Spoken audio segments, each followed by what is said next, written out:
करमपुर में सलमान जावेद बिजराणी की रिपोर्ट मूजिब करमपुर में पीपी करमपुर के सदर मरहम मामू शबीर शेख की जनाजा नमाज का पोए अबाड़ी कब्रिस्तान में तदफीन कई वई।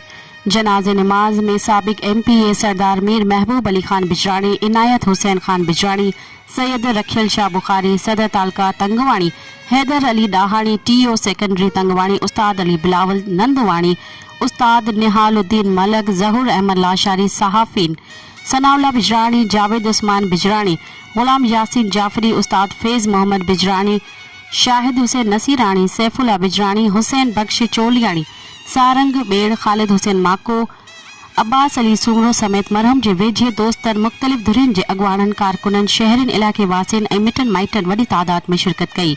जनाजा नमाज का पोए मरहम के सवें आली रखे से अबाड़ी कब्रिस्तान सखी दौलत शाह बुखारी कब्रिस्तान में मिटिया माओ हवाले किया वियो। होॾा मरहम की रिहाइशगाह ते तॾो रखियो वियो आहे। संदन वाटसन सां ताज़ियत जो सिलसिलो जारी है।